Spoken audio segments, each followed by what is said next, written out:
Greetings and welcome to our premiere presentation of the due diligence process.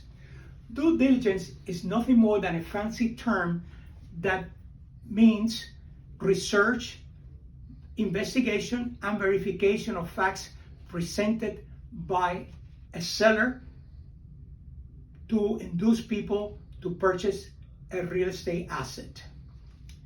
Many investors, as well as brokers, do a very limited due diligence process.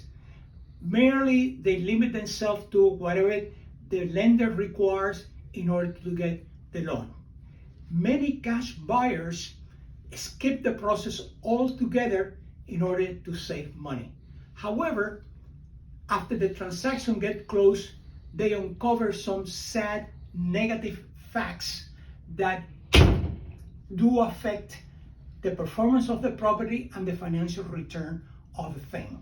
So it is important for brokers, in order to assist investors, to be thoroughly familiar with the due diligence process.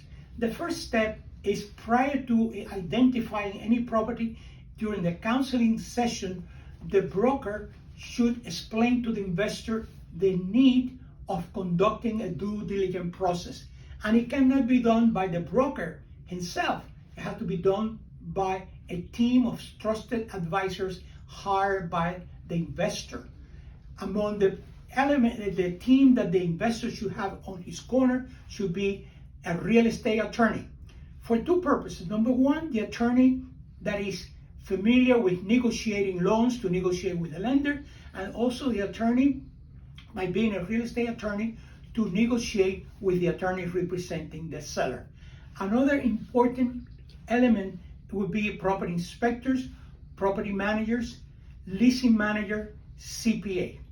The most important elements that those professionals should cover in a due diligence process are environmental issues, physical issues with the building of the asset, legal issues involving the property, operational material, as well as the financial aspects of the property. Each of these different elements could be more emphasis in one or the other. For instance, if you selling a vacant land or industrial asset, the most important issues would be the environmental as well as the legal issues. Also, for instance, for office buildings or multi-industrial tenant, the most important aspect would be the operational tenants, leaseholds, etc., and the financial aspects of the asset.